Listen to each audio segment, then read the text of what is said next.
Okay. It is finally here. Bit late to actually doing this, but here we are. I, right now, have pulled up XenoCoffee's video titled Future Saga RUINED Xenoverse. And before even watching this video, I'm gonna immediately push out a criticism, which to a select few people who, I've discussed this topic with in private, is, not surprising that, hey, this is extremely clickbaity. The thumbnail is pretty offensive in that regard. But I honestly think the title is a lot more offensive because it's Future Saga Ruined Xenoverse. Really, what it should be called is Future Saga's producers and their history. That is a lot more accurate, but I fucking digress. And just to make it clear, I have already seen this video. I have only seen it once. I watched it when it came out, wasted my 20 minutes of my time, and I never went back to watch it. I went straight to go playing Lego Indie because I like having joy in my life. But I want to replay the video, both as a refresher to myself, but also to make a lot of criticisms about this video and kind of get my gripes about this video because it's really fucking bad. Excuse me. What's really sad is it's not 100% garbage. It's like 99% garbage because he does make like basically one valid point. But the problem is when the rest of your quote unquote points are complete and utter garbage or have nothing to fucking do with the entire point of this video, your one valid point almost becomes invalidated at that, with that. But I fucking digress. let's let's watch the video and we'll kind of just go from there. Howdy everyone, it's Coffee. Dragon Ball Xenoverse 2's Future Saga DLC has felt super lazy as of recently, and I'm not the only one who has noticed. It's not just the Future Saga, I think this entire game's DLC has been on a strong decline in quality over the past 5 years, and I believe it started when the game's original producer, Masayuki Hirano, stepped down from the role of main producer. The game Okay. Just the very first thing, very interesting of you to say. I just okay. Let's just keep going, but you'll start to very quickly notice the problems with this video. The first being that's a fucking insane take, but it's only gonna get worse, ladies and gentlemen. in my opinion, got worse under the management of both producer Makumo and producer Song. Because what they've done over these past 5 years and counting has yet to come close to what producer Hirano did over the course of this game's first 3 years. Lots of what we're talking about will factor in the free updates more than the paid DLC, because I've come to realize just how important the free updates are whenever there's a new wave of content. I won't be ruling out the paid DLCs though. Those have their own problems that started occurring over time. Today we're gonna go over why I think Xenoverse 2's additional content got worse after the end of producer Hirano's management. Firstly, I want to give some extra context for the 3 individuals I'm going to be talking about today, because it's going to be needed for basically this entire video. Xenoverse 2 has had 3 different producers in its 8 years of support. Each of these 3 producers have their own distinct style, and you'll be able to tell them apart pretty easily. They all have their pros and cons, bringing both some pretty good and pretty bad things to the game. Starting with producer Hirano, he managed the game as main producer from launch day up until the release of Ultra Pack 2, the one with the Xenoverse 2 comes to an end cutscene. Given this context, this line of dialogue kinda has a different meaning to me, saying that producer Hirano's era came to an end.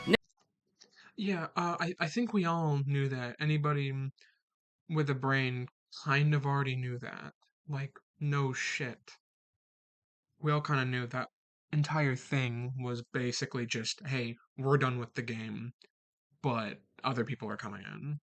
Next we have producer Makumo, who was the main producer from the Supreme Kai of Time update all the way to Hero of Justice Pack 2, the Beast Gohan DLC. Then we come to the current era of Xenoverse 2 managed by producer Song, who made himself known with the big free update in October 2023, and from what I predict is likely to stay as the game's main producer until the end of the Future Saga. I'm gonna be giving my thoughts on each of these producers' eras of Xenoverse 2, their pros and cons, and what I'd like to see in the future if they decide to keep going after the Future Saga. From my perspective, So what's interesting about that is obviously producer Song.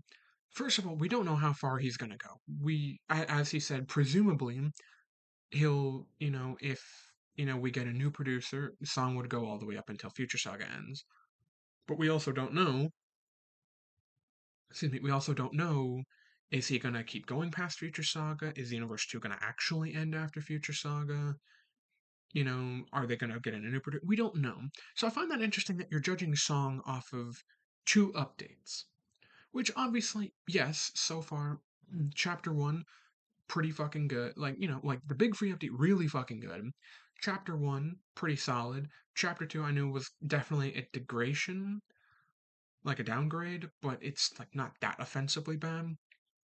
But there is the infamous phrase of, it's not how you start, it is how you finish.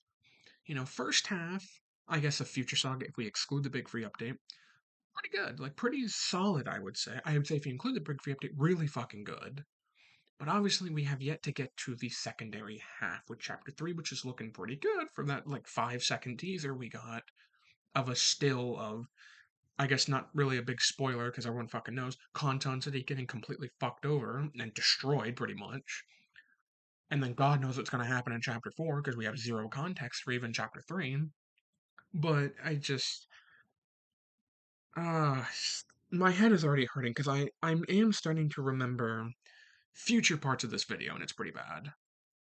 I really think producer Hirano had the best run. My reasons are because his DLCs, when it came to the playable characters, introduced many enjoyable features and implemented some unique gimmicks between at least one or two of the new fighters with every pack. Aside from the pre-order Goku Black and Super Pack 1, probably the Only Super Pack 1, motherfucker. Oh, that's an interesting choice that you're only singling out Super Pack 1. Okay. Uh-huh. only weak DLCs from his management, most stuff from this era feels so unique and refreshing. Champa's ultimate attack is from the DBS manga. Vados Really? Oh, really? That's interesting. The only good thing you have to say about Champa is his ultimate. Okay, well, why don't you tell me about the rest of his skills, huh? Why don't you tell me about his really slow, wonky ass moveset? Well, yes, while original is again wonky and bad. I fucking dare you to go ask like 100 Xenoverse 2 players to ask them, hey, what character do you play? I bet fucking none of them are going to even remotely come close to Champa. Because who the fuck would play as Champa? had a completely original moveset in skills. Yeah, okay, but that moveset and the skills are pretty bad. Especially the skills.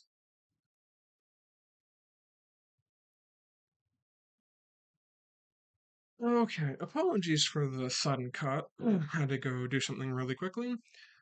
So I've gone back a few seconds just to kind of get myself caught back up because I kind of forgot where I left off. I think last thing I really talked about was just Champa's, or no, it was about Champa and Vados here. Champa's ultimate, sure, it is pretty cool. It's pretty solid. It does come from the manga, but like his moveset's kind of ass, and so are the rest of his skills. Like he's just a very meh character. I think if he were given a custom vote key, like a partner key, I think he could be pretty solid. Give him some better stats. Give him like the other god skills, give him some other shit. I think he could be pretty good. But Vanosh, on the other hand, sure, she has an original moveset. Also, not really that good. Her skills, it's just, no. No, absolutely fucking not. I just, I don't get it, man. is from the DBS manga. Vados had a Mhm. completely original moveset in skills. Yeah, it doesn't mean they're good. Goku Black and both of the Zamasus introduced Keyblade movesets. Yeah, okay. Okay. Rose, by him, like, before his custom partner key, was bad. It, like, was bad. He's just not good. I'm sorry. I'll give you the admittance of his skills. Like, his skills are pretty good. But, like, he himself as a character, not amazing. Base Zamasu, good lord, no. Fusamasu, oh man, brother, don't get me fucking started on that piece of shit.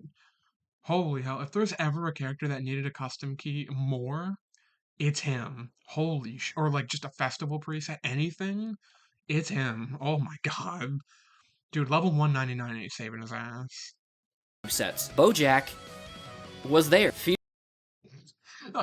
Okay, okay, fine. I'll give you credit. Bojack was kind of just there, you know?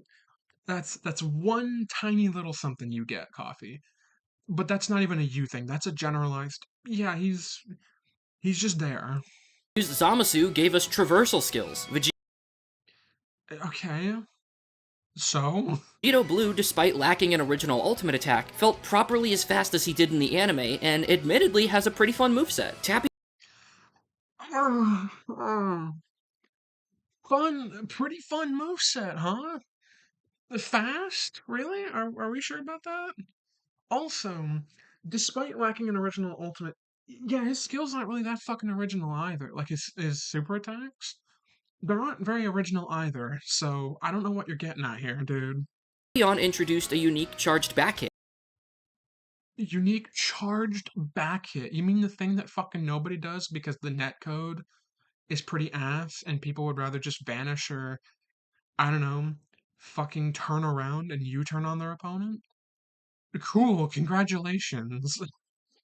Also, Tapion without his custom key was ass. And even with his custom key, he's not like amazing. He's pretty like good, but he's not like a god. Okay, like come on. UI Goku, while admittedly rushed for marketing, had completely original moves that are exclusive to this game. Yeah, you want to know why they're completely original skills, motherfucker? Let's pull him. You want to know why his skills are fucking original? Because yeah, he was rushed. But here's the thing: you have complained about Daima Goku being rushed out, which I don't disagree with. I very much agree that he was rushed out. I think a lot of people would agree he was rushed out. But here's the fucking difference. Daima Goku had material to work off of because the fucking anime came out. There were references. Bandai probably got a head fucking start, on some like early drafts of shit. They had material to work off of. There was material we got to work off of to be like, oh hey, this is where this comes from. MUI Goku didn't fucking have any of that shit. He had like bits of UI sign, and that was it. And well, yeah, I'll give credit. Godly Display, pretty fucking cool move. It's a very powerful move. And yes, it is original, but it's only original because again, Dims didn't fucking get to have any references to MUI because MUI wasn't a fucking thing yet. That's like the Lord Slug movie with Super Saiyan. There's a reason it's called False Super Saiyan. Because yes, it is technically Super Saiyan, but that was before Super Saiyan was ever canonized as being a real thing. They made shit up. It's the same fucking thing here. They just made fucking shit up because they didn't know what to do. They knew UI was a thing and they're like, giant gray key ball, you know? Yes, of course I gotta make something up. Oh my god. To this game, Jiren had the first ultimate attack to cost more than 5 bars, and you had to work towards using it if Yeah, okay. Yeah, but it was 10 bars of key, and you had to use meditation to activate that shit, you know? Whereas, you wanna know who actually is much better for that? Restrained Broly. Because he actually introduced the concept of, hey, let's bring out, an ultimate attack that's not just either the max 500 or straight up 10 fucking bars of key. No, it's actually 600 bars of key, and you had to be transformed to use it. But sure, that's a technicality, so I'll give you that, but like barely. you played Jiren in PvP. And don't even get me started on how cool Few is, because he deserves a whole video on his own. Oh, dude, okay, here's the thing. Like, as a character in like the story and all that, especially with Future Saga, despite the heel turn, I do still kind of enjoy Few a lot. I do. Gameplay wise, oh my god. Skills? I kind of like the skills. The moveset, though, it's unique and it's like somewhat interesting, but like it's also kind of painful at the same time. Oh my god. Super Baby 2's skills were affected by his health status. Alright, I'll give you that. Baby's pretty good, pretty good character. Pretty fun skills. I still use his skills on a lot of different, presets and builds. They're very fun. And yeah, the health stat, which is, great for Saiyans, because Saiyans also get affected by their health. So sure, okay, give you that. Super Saiyan Kefla has 2 throws.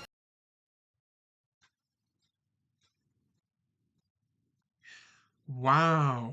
Kefla introduced 2 different throw animations. Holy fucking shit, congratulations. Oh my god. Full power DBS Broly can charge the end of his combos, something no other character has. Fair enough, I'll give you that. And also, DBS Broly as a character, pretty, actually pretty good. I'll give you that one too, alright? Blue Gogeta has the absorbing Kamehameha. Yeah, I'm pretty sure the specific calculations of that is not very high.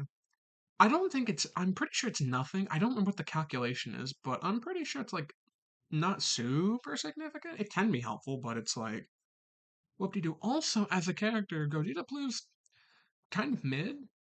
Like in terms of that was a movie pack. Broly pretty fucking good. Gogeta, a bit of a disappointment, especially his fucking ultimate. Pretty ass. Ribrianne has built-in buffs. God Okay, Ribrianne, I'll give you. I'll say actually Ribrianne's pretty underrated. Ribrianne's pretty fucking good. I'll give you that one. Vegeta introduced the Super Saiyan God timed inputs. Okay, yeah, that's fine. And God Vegeta actually was pretty unique. Jube was a sight for sore eyes after being absent from the entire PS3 generation of games. And That's not talking about anything of value he provided at all. Although there's nothing really wrong with Majub.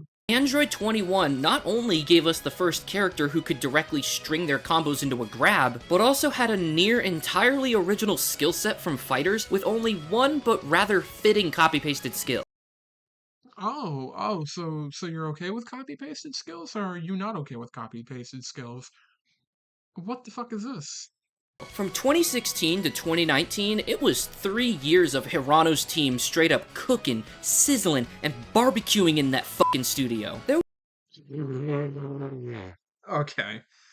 Okay, excuse me. I need to run that back. You want to say that again for the people in the back, Coffee? Copy-pasted skill. From 2016 to 2019, it was 3 years of Hirano's team straight up cooking, sizzling, and barbecuing in that fucking studio. Okay. Okay. 3 years. And what was it that you said at the beginning? Producer Hirano had the best and most consistent run. Uh, uh, you know, mm, mm, mm. I don't know if I'd agree with that. Like in the fucking slightest. Sorry for that. I don't know if I'd agree with that in the fucking slightest. I'm not saying Hirono didn't cook at all. There are things him and his team did cook quite well, and there are things that aren't nearly as bad as some people would say. But like to say he produced nothing bad or atrocious, especially in the really early phase, like motherfucker, Super Pack One is not the only bad pack or the only pack with like a bad character in it or characters. There are others. I'm sorry. The entire Super Pack, like Super Pass DLC, packs 1 through 4, mid to bad. The extra packs, that's a different story because like Extra Pack 3 with Kefla, like solid. Baby actually quite good. Extra Pack 4 with the Broly movie stuff. Broly, fucking fire. Cooked with that one. Gogeta, little underbaked, especially because not nearly as accurate or as good compared to the movie. Fucking where I've heard that one from. But the first 2 extra packs, especially Extra Pack 2, the only fucking thing that carries Extra Pack 2. What the hell? Okay, I don't know if you heard any screaming in the background. I apologize for any background noise. But Extra Pack 2 is so fucking overrated. Oh my god. I can't fucking tell you how overrated that fucking DLC is. The only thing that carries that DLC is Infinite History. That's it. If it weren't for Infinite History and for the fact that Infinite History itself is good, what really good thing is there? UI, Jiren, Few, and 17. 17 is ass. Jiren's like, especially with his custom keys, very good. But even when he first released, he's pretty good, sure. UI Goku was good as in terms of he did really good damage. but he had shitty stats, and also was like nothing like the UI Goku we know now. Also, too, that was a huge fucking spoiler for anime only watchers because obviously they're like, who the fuck, like, what the fuck is this? But that's a different issue. But, like, oh my god. Like, you can't tell me Super Pack 1 and the pre-order Goku Black are the only bad things in Hirano's. You can't remotely bad things. You can't tell me that. I don't fucking believe you. There were a few hiccups here and there. Again, Bojack kinda sucks. Like I said in the previous video, Bojack's combos are a borderline recycle bin. Buhan is potentially one of the worst DLC characters, if not for his moveset absolutely carrying him. Dabura is Sure. fine, but I don't see him as worthy of being Okay. I just this has nothing to do with the video or with Xenoverse. But like fine, but I really, don't see him you unironically just put a Hawk Tua meme into this video. Really, I want you to know how disappointed I am with that. Like, are you fucking kidding me? You unironically just did that. Alright, time to actually go back to the fucking video. as worthy of being paid for. It's crazy how a Boo Saga fodder character ended up as paid DLC. Okay. Uh-huh. 13 is all Yeah, I'm sorry. What was that you said earlier about like Champa and Vados being like, good characters and you didn't say they were unworthy of being DLC, which I would argue I guess they're not unworthy of being DLC, but I wouldn't quite say they're like the most worthy characters of being DLC. also fine, but the lack of his super form makes him feel incomplete. And Ranger 17 is even worse because his combos barely work online and he only has one skill that's a bit generic. And Evo Vegeta is the opposite of few because he deserves a whole video to himself about how he started the trend of remix characters producer Makuma would only continue doing with DBS Gohan and Power Awakening Piccolo. Okay. Okay. I mean, here's the thing. Yeah, Power Awakening Piccolo is a remix character. And yes, so is Gohan. Here's the thing though. You say that like the identity of being a remix character is bad, because in all reality it's not. Like, yeah, Evolution Blue Vegeta, yeah, pretty bad. As a character, the design, the way he was made, yeah, pretty fucking bad. But are you trying to tell me that Power Awakening Piccolo and, like, DBS superhero Gohan are that same level of bad? Because if you are, that's a fucking lie. And you know that's a fucking lie. Holy shit, motherfucker. Oh my god. Because they're not bad. Yeah, they're a remix character. And if you don't like remix characters, fine. That's one thing. But if you're trying to say that they're bad and aren't worthy of being DLC, I hate to break it to you, but you are then wrong. That's kinda it though. Aside Okay, that's kind of it. Yeah, I've already pointed out earlier the other issues with all the other fucking characters you just talked about. So no, that is not it. Be quiet. from a few mid-characters, producer Hirano's era of paid DLC wasn't even bad. To make things better, the free updates with Hirano's Yeah, they weren't god awfully bad or anything, but to say they repeat like Xenoverse and that every other DLC past Hirano's era is like complete garbage, that is incorrect as well. So don't try that.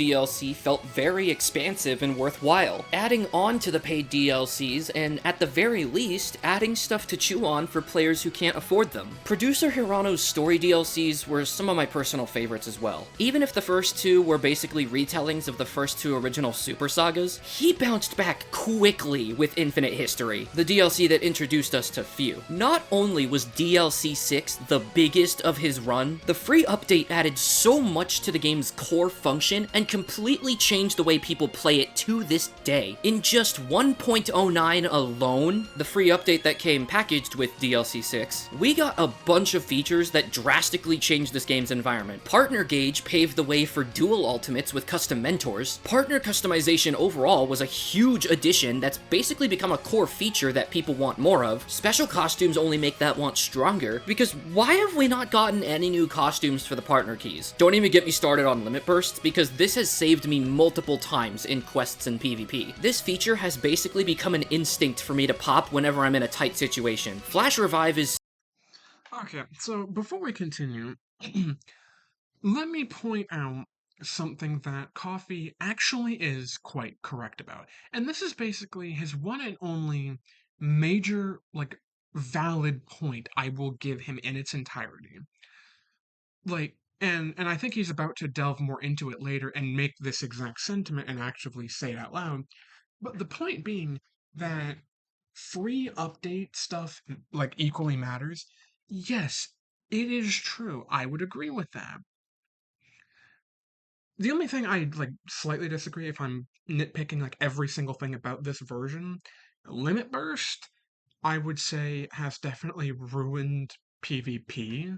I think in PvP or PvE it doesn't really fucking matter.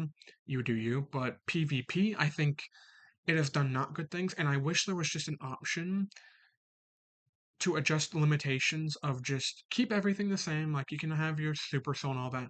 Just turn off the ability to limit burst. You want to rock a super soul, but no limit burst. If you just did that, I feel like it would be fine. Like PvP in that regard would be fine. Of course, there are other issues, but that's a different thing. Flash Revive, and he's about to talk about this. He says that a lot of people don't really know about Flash Revive. I feel like that's wrong. I feel like a lot of people I've interacted with when I do play online are aware of the Flash Revive mechanic. Of course, there are definitely some people who probably don't remember because given this is a really fucking old feature that's been added, but I feel like people do know what it is and how to use it. It's not difficult. And there is a point he's going to expand on further about partner customization, like partner keys and all that. I do agree. We do need more partner keys, and I do wish and I do hope perhaps producer Song will understand, hey, or maybe it's more Bandai's fault for, them wanting to push more online stuff. I don't know whose fault it is, right? But I do wish we got more custom partner keys because I would love to see custom partners for Teen Gohan. I'd like to see stuff for like Rip Rian, Blue Evolution Vegeta, 13. Like I'd like to see custom partners for some older base roster and older DLC characters. Again, I mentioned earlier I would love to see Fuse Zamasa get a fucking custom partner key because he by himself is ass, and a festival preset is not going to help him. Especially because I don't think he would get a festival ultimate, which is where you actually get a lot more of the newer stuff. I just don't think that would save him. He needs custom partner key where you're able to adjust his stats and his entire skill set. Because my god, his stats are bad, his skills are kind of just meh. So fine, I'll give you that. But the overall point being of free updates, like that does matter. I would agree because yes, Extra Pack 2, that is another thing Extra Pack 2 is rightfully, like, actually rightfully did well on, was the free update that accompanied it. Because, yes, it did fundamentally change the game as we know it. I don't really use any of the dual ultimates. Limit Burst, I've used a lot. Flash Revive, I've used a lot. Custom Partner, I use all the fucking time. Special costumes, I use quite often, especially in Revamp. I use, like, a lot of the costumes there.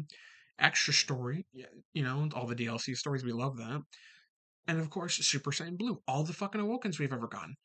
Use those all the fucking time. Of course. And of course, all of those also to get help, help out modders create new shit. So yeah, I get that. But the problem is though, is you're seemingly sucking off this initial era and then saying, oh, Makumo's era and then Song's current, era, like in terms of what we've gotten, which are the first two Future Saga chapters, you're acting like they're complete garbage and have done nothing good, which is just wrong. Like they've provided good things, they provided interesting things, and again with producer Song too, there's also the issue of his run hasn't ended yet. Like if we just assume his run ends after Future Saga Chapter 4, and it's free update, or maybe he does a celebrating big update at like before, and then he does another one after. Fine. The problem is we haven't hit that point yet. And also, too, we don't know if he's going to stick around the whole time, or if he's going to stick around past like Future Saga. We don't know. But point being, we don't have an end date, and even if we did, we haven't reached it yet. So producer Sung, you can't really say is super bad because he could end it off with a massive like free update and hit us with some bangers that no one was expecting. Who fucking knows? I'm not saying that he will, just for anyone thinking that. I'm not saying he will, but I'm saying he could. Because as I said before, it's not how you start, it is how you finish. You can start pretty fucking horribly, but if you bounce back and end with a goddamn big bang, then you're going to be remembered very well.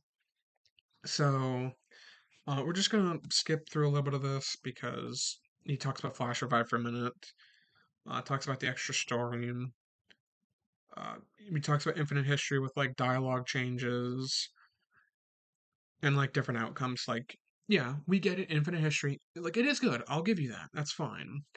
But I just want to get through the more important parts. Use of Goku's body with God Ki? Why don't we get more unique DLC stories like this anymore? I don't know. Like, have you ever heard of fucking Future Saga? I'm interested in the Future Saga, but the element of infinite possibilities in this game's time travel focused narrative is missing. Infinite History gave us multiple different paths and endings to follow, and its replayability makes it all the better. Hirano's updates don't stop there. Up until his team's final update, Ultra Pack 2, they added a highly requested photo mode, Super Saiyan Blue Evolution for CACs, Crystal Raids made the bosses playable in some way, 3 new stages, the ability to select other CACs on your main save file so you don't have to switch around, and certain base roster characters receiving extra presets with new moves. Despite this game's missteps when it first launched, Hirano knew what he wanted to do when it came to expanding Xenoverse 2 afterward. In an old interview, Hirano actually spoke about how important it was that the free updates add just as much content as the paid DLC. There's going to be support for a year. There's also going to be DLCs. That's how the game works. Can you differentiate what's going to be different from DLC and then free updates? The reason why we're kind of focusing on post-launch free updates is because we want players to be able to play regardless of whether they buy the DLCs or not. Right. So that's why we're focusing on free updates. This only goes So again, I very much agree with that. Yes, free updates do equally matter, if not more than the paid DLC. Like, that general point I get, and I do agree with, and I think a lot of people would agree with that. But it's more the specific things that you delve into are just, oh my god. to show just how much he cared about the content we got. Producer Hirano seemed to be very adamant about this game having equal amounts of content from both the paid DLC and the free updates. I find it awesome how he was basically considering players who didn't or couldn't buy the DLC, because it only tells me that he knew how to properly use the budget for the DLCs, along with being able to satisfy many sides of the community. Compare that to now with producer songs management and how it feels like all that matters is the paid DLC, and sometimes it's not even that good. Speaking of things that weren't really that good upon replay, producer Makumo's DLCs really feel like they were only made to pump out content. From late 2020 to early 2023, you can really start to see the decline in quality when it comes to the characters that were released under his management. The only DLC from this era that feels unique in any way, shape, or form is Topo because of his Ki Blast immunity. Okay. I mean, Topo's not a horrible character, but also, like, yeah, his key blast to me, that only works when he's not fucking moving. Well, actually, I think it works when he's moving, but, like, I'm sorry, that alone is not enough to be like, I just. But, like, also, you're saying the other characters, but Pycon is, like, actually a pretty good character. Pycon's a good character. Beast, Gohan, Orange Piccolo, Power Awakening Piccolo are all good characters. The Gammas and the Ultimate Gohan are really good. Like, what? Like, Topo wasn't horrible, but the part of Topo's issue, too, is his fucking main skill got nerfed, so that doesn't really help. But that's it. The rest of this catalog feels so Oh, yeah, I forgot. Okay, so let's go through the characters, right? Because before he fucking does, and he kind of skipped some of them. I don't, actually, he might not have. This is a horrible video. I'm just gonna take a break just to remind people. I know this is a horrible video. This is a long video. This is a painful video. I get it. I'm doing this like minimal cuts and pauses because I kind of just want to ramble. I want to make my criticisms, but I also want to ramble and I kind of just want to get my thoughts out there. Like, it's less about being a super organized, structured video. This is more just like I have opened up, my Windows screen recorder and I'm rewatching this video. I'm trying to just get my thoughts out there. So I do apologize for this being a pretty ass video, but I hope that my actual points, my criticisms, and the couple of things I actually do agree with are, made available and made obvious, right? So here's the thing. Legendary Pack 1. Topo, fine. PyCon actually I would say is pretty fun, like pretty good. Moveset, and again, you have to remember too, I'm a casual player. I'm not a modder. I don't know all these fucking movesets inside and out, like the back of my fucking hand. I don't know this shit.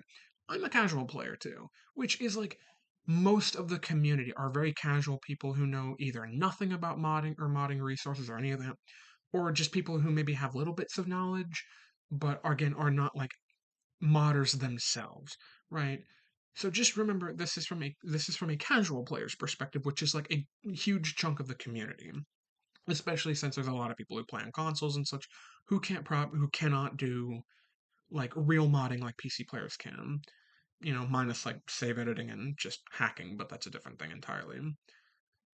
And then we have Legendary Pack 2, Full Power Jiren, very good character. I think like one of his only bad things was really just his evasive being Mighty Explosive Wave, but no one cares about that. You have DBS Gogeta, really fun character, loved him. Actually brought like the Gogeta Blue stuff we were missing.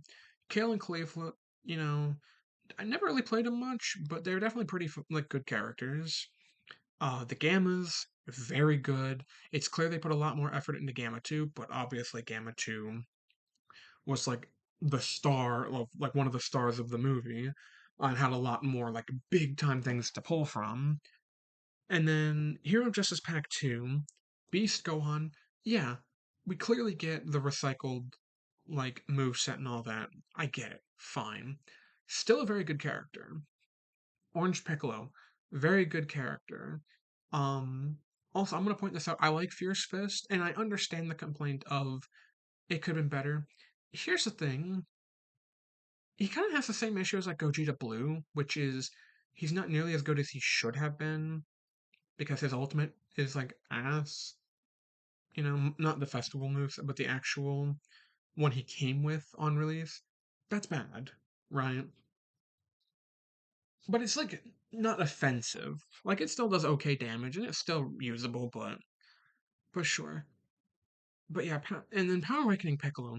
You compared him and Gohan because I'm putting them both together. Granted, Piccolo's definitely better than Gohan, but yeah, they're both remix characters. But you put them on the same fucking level as Evolution Blue Vegeta.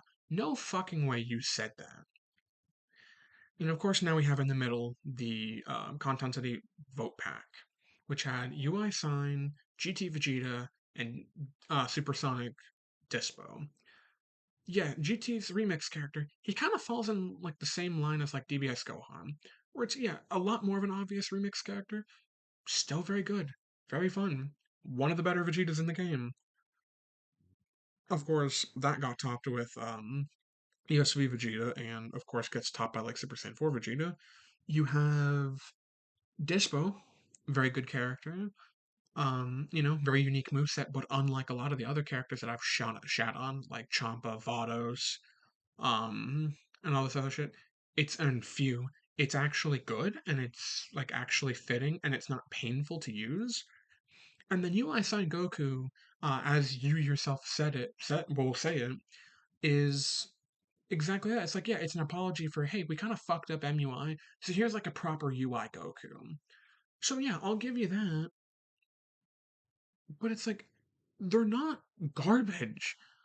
And also, you have to consider the free updates. Granted, I think the only DLC that didn't really have like a super noticeable free update was probably like Pack 1 of Hero of Justice Pack 1.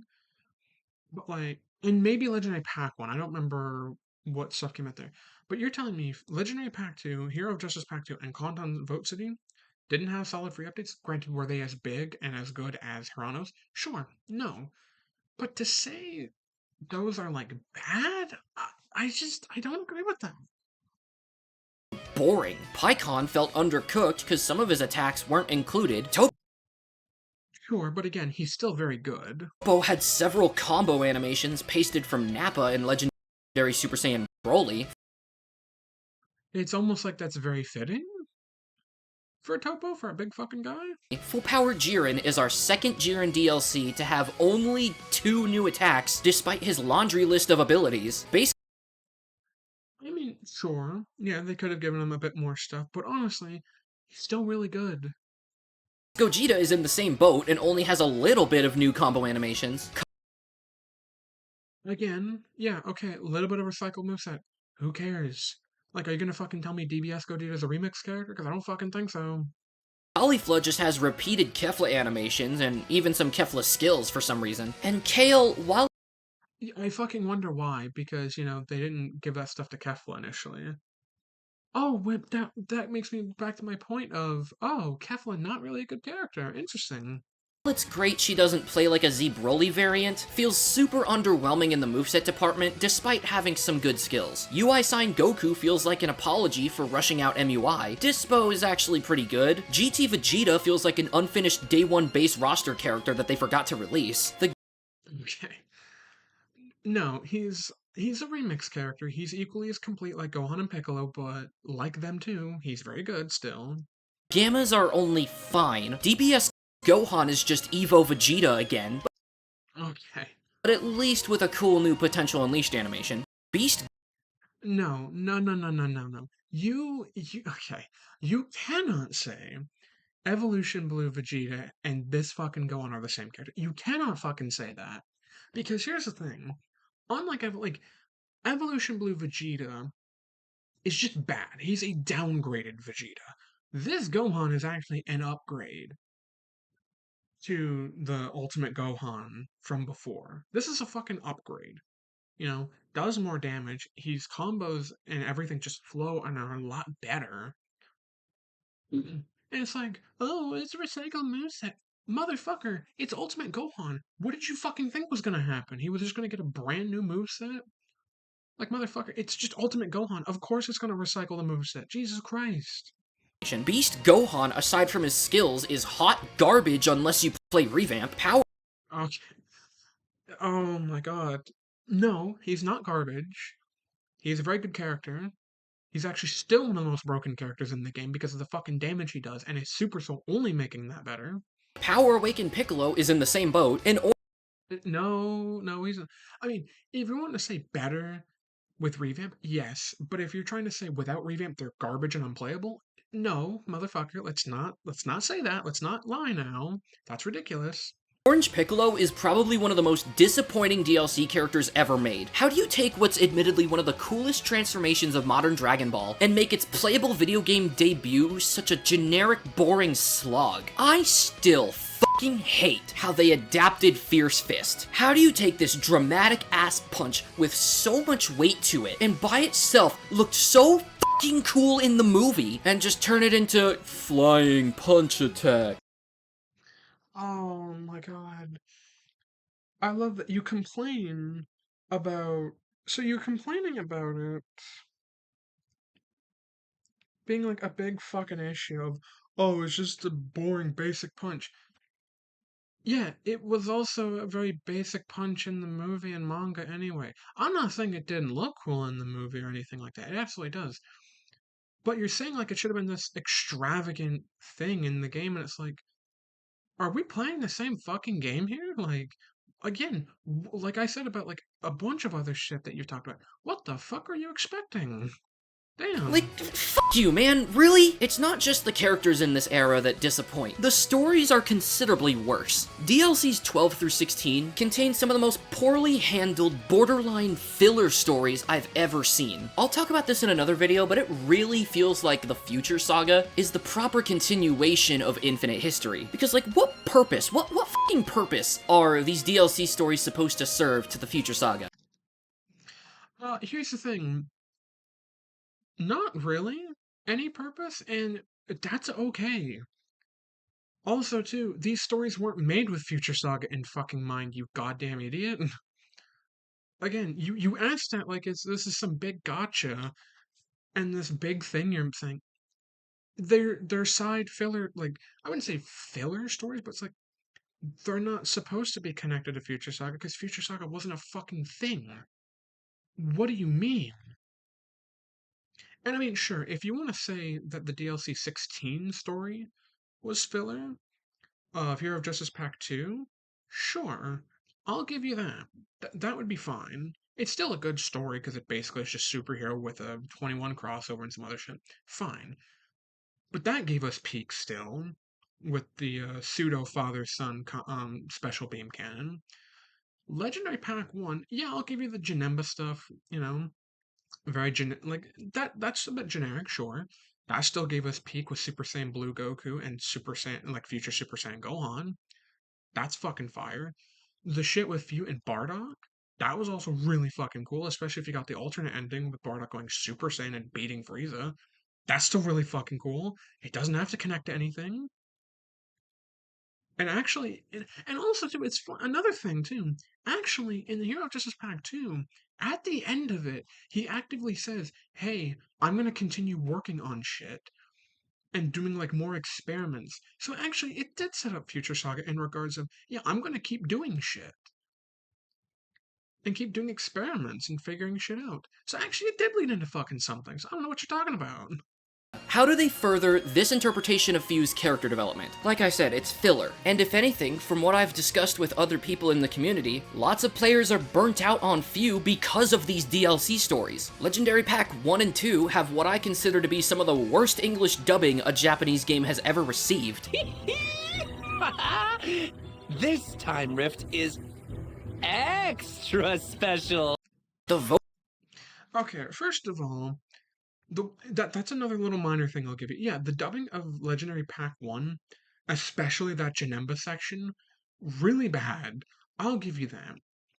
But you say Chapter 2, or Pack 2 had really bad dubbing. I don't call it having atrocious dubbing. I also find it funny that you also just hang around this like $7.99 like tag of like, oh, look at this, it's an $8 DLC with bad dubbing.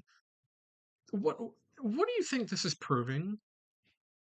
Like, what do you think you're proving by hanging that on like over this bad? Like, yeah, it's a bad dub.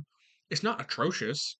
It is objectively bad though. But like, oh my god, I'm losing my mind doing this fucking video.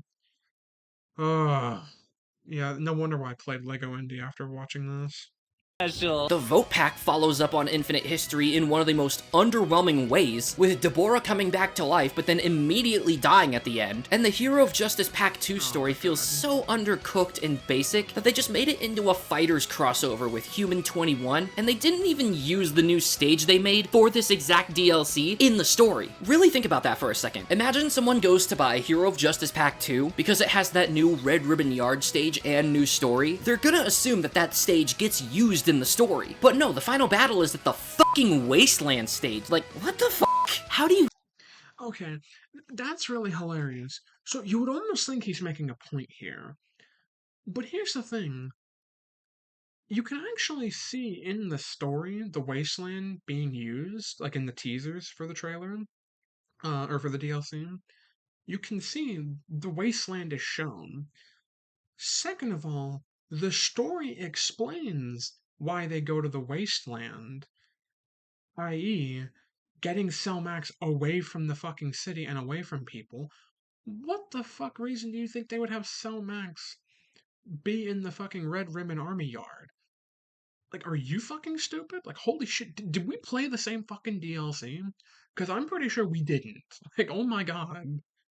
fumble that badly on story missions? Like, how? The free... And also, too, if people bitched about, not being able to, like, do shit in the stage, guess what? That DLC came with the stage as a playable stage. Mod the game.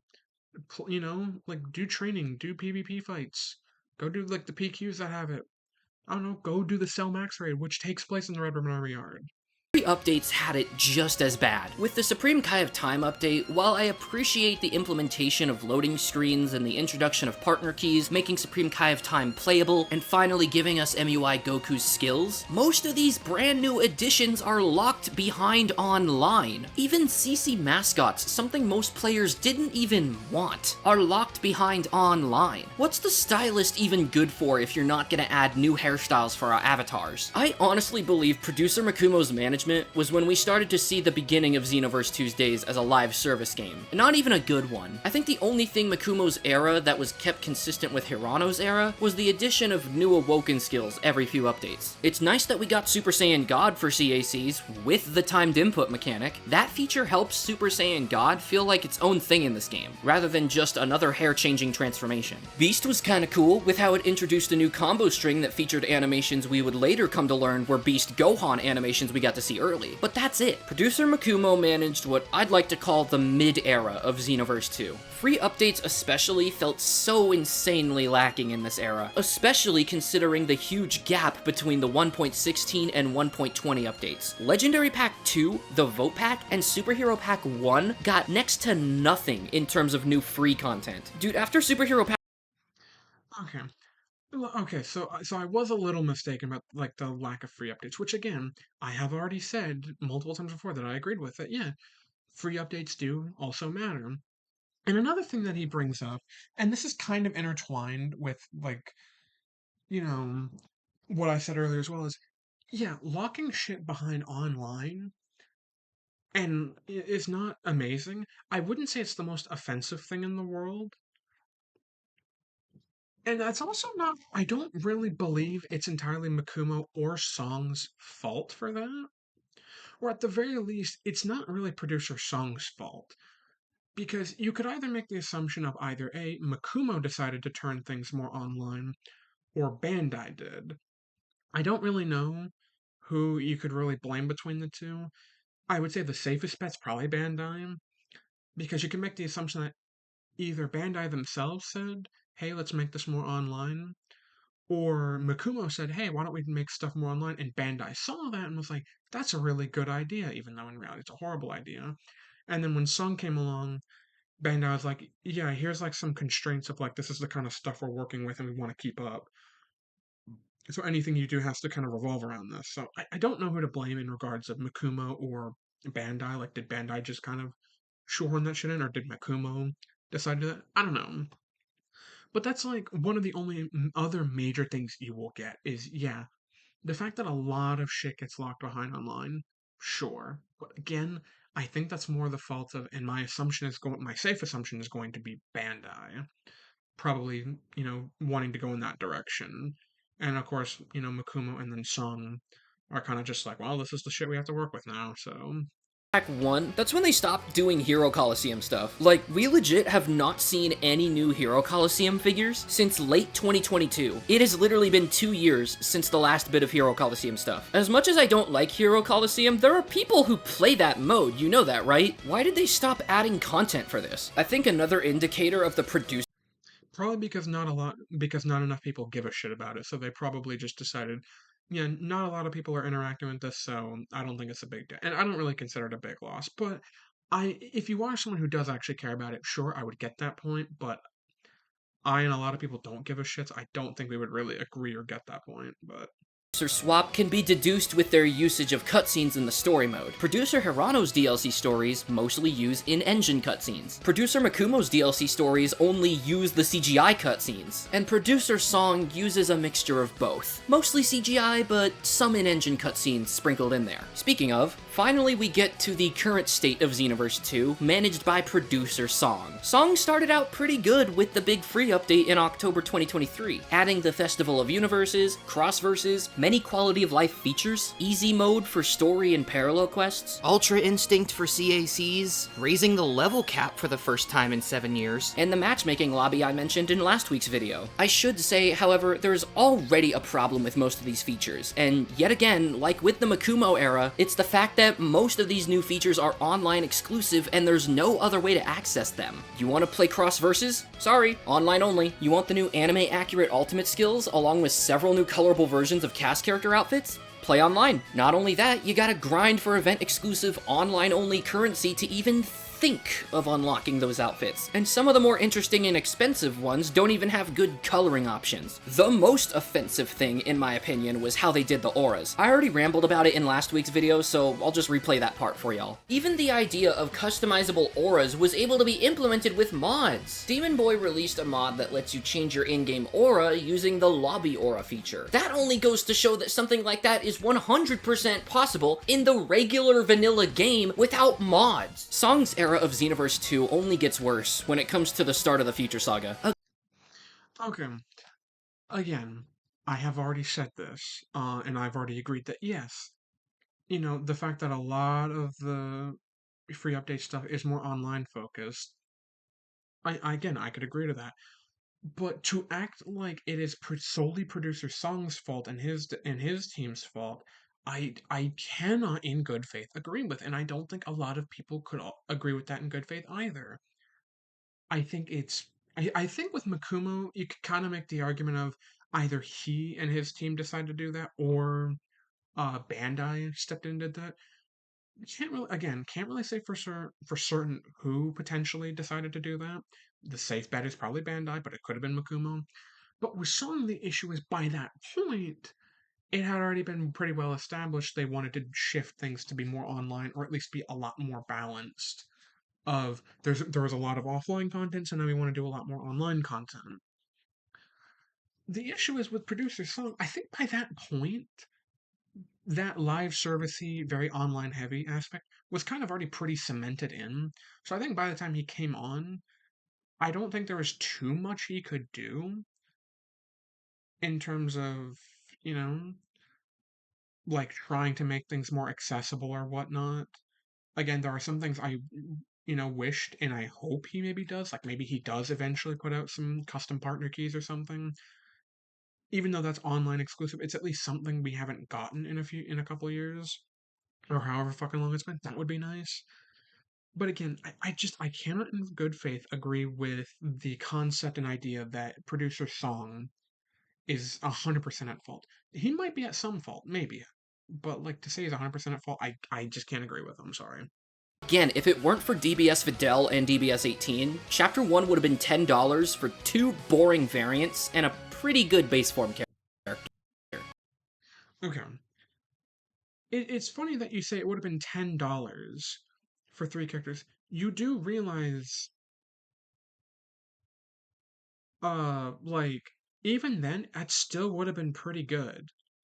Because you have to consider the free update and all the fact we still would have had a shit ton of PQs and all that. So, I don't know. Also, I can't help but bring this up too. Motherfucker, when Chapter 1 first came out, you were glazing the living fuck out of the USVs. Like, you were glazing that shit more than I glaze the game in general. And even then, I don't even, like, glaze the game, because I'm aware there are issues with the game, right? A lot of my, like, quote-unquote glazing is more to just piss you off and people like you off, and people who support you off, because I find it hilarious, especially given the fact that, you tried to call me out without calling me out. Motherfucker, first of all, let me tell you, if you're gonna call me out by fucking name. At SpidermanShark2.bsky.social. Second of all, it's just like I like it's not a bad DLC. It's not. It's a really good DLC. It's not perfect. Guess what? No fucking DLC's been perfect. None at all, motherfucker. And again, it seems like Videl and 18 were enough to beef the price of Chapter 1 up by $10 on their own, with no. Okay, yeah, that I would agree with. Absolutely. And a lot of people said, yeah, $20 was definitely like way too much. Like I definitely agree that it should have been at least 15, maybe 17 max, but 20, even 20 is like insane. Nothing else. Chapter 2 is just Also, with nothing else, motherfucker, they brought new skills to the game, but yes, the general point of $20 being too much, yeah, I agree. as bad by featuring a character with only 1 new skill and 1 new combo animation. Okay, again, the combo animations, no one, like, especially in the casual player department, cares about. 1 new skill, yeah, kind of offensive, like, or not offensive, but like, yeah, that sucks. I get it. I have always said, and I firmly believe, that Bandai has definitely given like less of a budget, or at the very least a lot less time to Dimps and the Xenoverse 2 specific dev team for this shit. Because you would think he would at least get the full power Jiren treatment of two new skills, at least. But no, that didn't happen. And yeah, that's unfortunate. But still, Future Saga Chapter 2, and a lot of people shit on it. And it's like, oh, it's a huge downgrade. It's only a huge downgrade because Chapter 1 had a shit ton of content into it. But that's not, like, that was like one of the biggest DLCs we'd ever gotten, especially in the modern era of Xenoverse 2 DLC. That was a lot of content we got. So, of course, Chapter 2 was always going to feel like a downgrade. Because there's no fucking way they were going to do back to back big shit like that. Along with a character who mostly uses fusion character animations in their moveset, and an undercooked promotional character who only uses references from 2 episodes of the anime where they had any action. And it's as I've said in previous videos, Future Saga Chapter 2 may be the worst story DLC I have ever played. Okay. Okay. And again, it's not because of the story, I think the story is fine. It's because of the characters and how they feel so insanely incomplete in their gameplay. Okay. Okay. Listen here, motherfucker. Listen. Listen really close to what I'm about to say. I also just want to repeat what you just fucking said. Because oh my god, this is fucking brilliant what you just said. Saga Chapter 2 may be the worst story DLC I have ever played. And again, it's not because of the story, I think the story is fine. Future Saga Chapter 2 may be the worst story DLC. But it's not because of the story. Are you fucking insane? You do realize you just fucking contradicted yourself. Big time. How is it the worst story DLC if the story is actually good? And of course, it's not amazing because obviously the whole point is it's a linear story. We're waiting for more of them. How is it a bad story DLC because of the characters who aren't even bad? Yeah, like Jiren, very unfortunate, but he's still very fun. His combos honestly are the best out of any of the all 3 Jirens. Belmont is actually really fun. I really like his combos flow pretty well together. His skills are pretty fucking good, especially his super attacks. They flow well with his combos if you know what you're doing. Daima Goku's pretty fucking good, given the fact he was rushed out. Is it unfortunate he doesn't have Super Saiyan or like even Super Kamehameha or anything like that? Yeah, I would definitely say so. But he's still like good. And again, Jiren may only have one new skill. And here's the thing: the worst thing about Jiren, honestly, is more his skill set. His moveset is actually very fine because it's the best out of like all the Jirens and anything else that got thrown in. But again, I have been a firm believer that even if they haven't had a big budget cut, which they probably have had, I think a big issue is they definitely had time restraints. Plus, it's clear a lot of shit released around the same time, because you had Breaker Season 7, which is also pretty fucking underwhelming. In fact, actually, I would argue Breaker Season 7 is objectively worse than the worst part of Future Saga Chapter 2, by far. But I find that so funny. Future Saga Chapter 2 is the worst story DLC, but not because of the story, but because of the character's gameplay. Oh my god. Brother, you're about to turn me into the fucking Joker. You're gonna make me laugh about how stupid you just fucking sounded. Oh my lord. It's because of the characters and how they feel so insanely incomplete in their gameplay. Especially Belmod, the one character we expected to have manga techniques, but they instead gave him an unknown made-up skill from the fucking card game. Wow, so impressive. I love us getting more and more Energy Ball ultimates. Okay, hold on. Energy Ball Ultimates. Really, that's so interesting because there's something that sounds very familiar to me. I want to go find where you talked about that.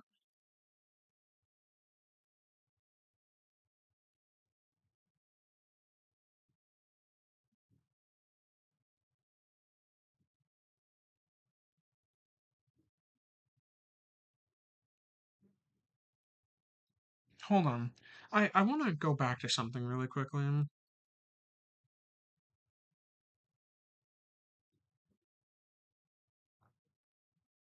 Marketing had completely And energy ball attacks, really? So tell me, what does this look like to you?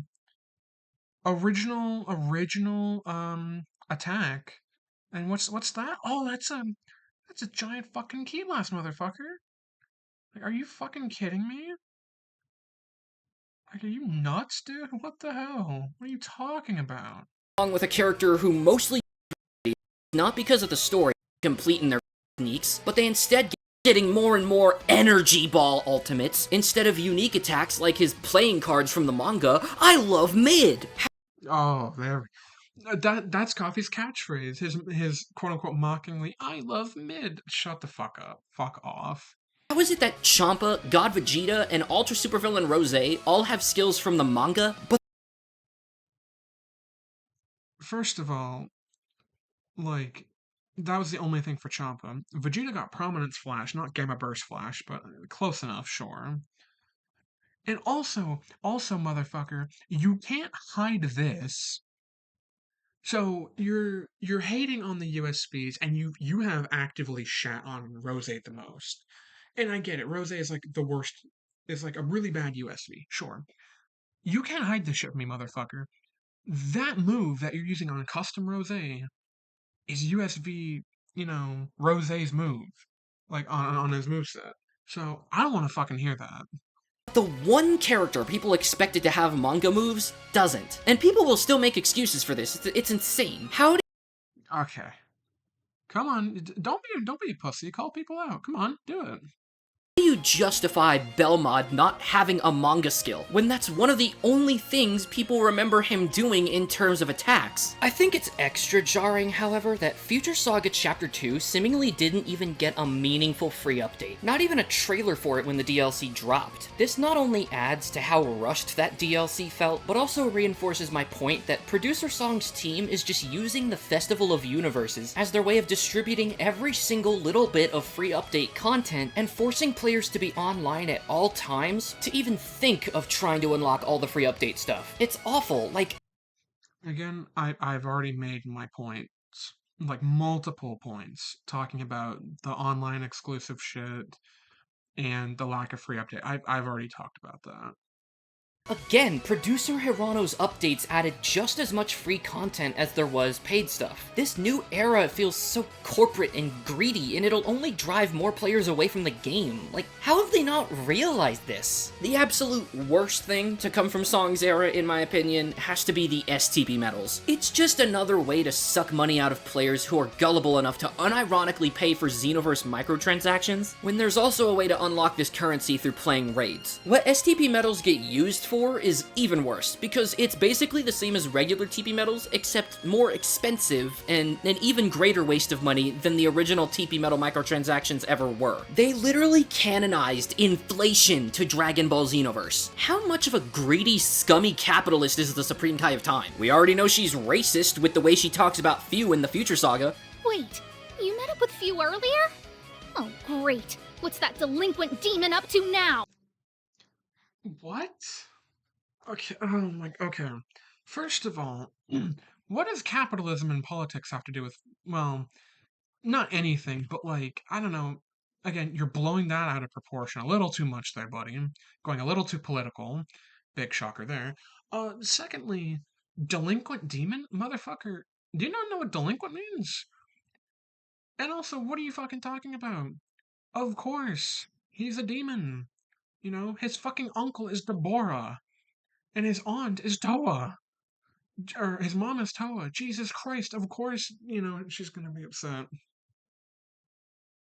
Oh my god, this guy, I don't get it, man. I'm like losing energy at this point. I'm fretting. You descend from the demon realm, if new lore from Daima is anything to go off of. I really don't get it. Like, how can you be racist to someone you share ancestry with? I made a video about this a few months back, but if they really wanted to suck people's wallets dry with the STB medals, why not just make fully developed playable characters to unlock in the shops? It'll only piss That requires budget and time that Dimps isn't gonna fucking get, because Bandai won't let them. people off, including me, even more than we already are with these latest DLCs. But it's at least a way to implement new characters in the quote-unquote free updates without putting them in the paid DLC. Because why put 2nd and 3rd form Frieza in a paid DLC when they can be thrown into the shops for something like 2,000 STB medals? Because who the fuck would pay 2,000 STB medals for inferior versions of characters? Also, too, what are you gonna? You're not gonna give them new skills? Like, what fucking new skills are you gonna give them? Like, Jesus Christ, I'm actually just like losing energy fucking doing this video. Oh my god. Guys, this is all perfect material to just write Supreme Kai of Time as a villain in your fanfics. Because why the fuck would STP medals exist in universe if not for the most insane capitalist reasons? In the end, I think I've made it clear that the future Saga is not only killing Xenoverse, but it may have already ruined it. Producer Song isn't doing that much to actively fix the game. It feels like okay, that is false right there. That's fucking false. whenever he takes the game one step forward, he then takes 3 steps back with some of the most obnoxious concepts for DLC, and horrible online exclusive features that were more or less adopted from Makumo's era. I've talked with some people who have predicted that Bandai may be limiting the budget Dimps can use for Xenoverse DLCs, but I don't know if that's the case, to be honest, because No, didn't you yourself fucking say that you felt the DLCs felt corporate and greedy? Motherfucker, are you like actually the dumbest motherfucker alive? How people support you when you're this fucking hypocritical and stupid is like actually fucking incredible to me. It is incredible how you can be this hypocritical and stupid and no one realizes it and no like not a mass wave of people calling you out for it. Oh my god, I can't do this anymore. Thank thank God we're nearly done with this video. this is the highest selling Dimps Dragon Ball game. Even if the DLCs are bad, they still make bank off of the diehard fans. The modding community for this game is like 90% of the reason people buy it on PC, and Dimps has been able to make characters like the new Restrained Broly, DBS Videl, DBS 18, Goku Mini, and Belmod, who aren't all that bad when it comes to the gameplay. Even if Dimps works on other titles like Breakers, Legends, Heroes, and soon-to-be Divers, it doesn't make sense that Bandai would limit the budget on one of their most successful games. Again, corporate greedy bastards, didn't you literally just fucking say that earlier? Hoping that if Bandai continues to invest in Xenoverse 2, that we end up getting a producer that's able to rebrand the game in a way that'll satisfy the fanbase. Because what we've been getting under Song's management is not my cup of joe. Either bring Oh, so it's not your cup of joe, but you're shitting on it like it's nobody's cup of joe. Yeah, fucking be quiet. back Hirano as main producer, or get someone just as creative and passionate as he was when it comes to the additional content. If not, then Ultra Pack 2 really was the end of Xenoverse 2. That's gonna be it for today's video. Oh my god, yeah, I'm done. I'm done. We're done. Holy fucking shit. Oh my god, we're at an hour, 12 minutes, and 30 seconds. Holy shit. That was the most just painful experience of my life. Rewatching that 21 minutes of my life just being flushed down the toilet and into the void. But I promised I was going to do this eventually, and I wanted to just get my thoughts. I wanted to get my criticisms out. I wanted to make it clear there are a couple things that I do agree with, and he does actually make one or two legitimate valid points. But the problem is when they're steeped in just a giant pile of fucking garbage, hypocritical bullshit, your couple of valid points damn near become useless because there's just so much hypocritical crap in there. Oh my god. I hope you all enjoyed. I doubt anyone's gonna watch this entire video, and I don't blame them because it's way too fucking long. It's just me rambling a bunch. But I had to just get this review.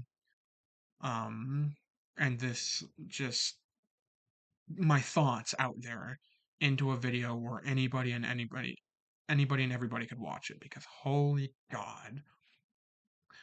Of course, if anyone wants to follow me at all, here's my Twitter. There's a little bit of my thread there. So yeah, if anyone wants to, come follow me, there's my Twitter. Um, Holy fucking shit, this was painful. But it's over. I'm gonna go play some Lego Indiana Jones. So thank you, Jenik, for giving that suggestion. My name's Spider-Man Shark 2, and I'm fucking out of here. Bye bye.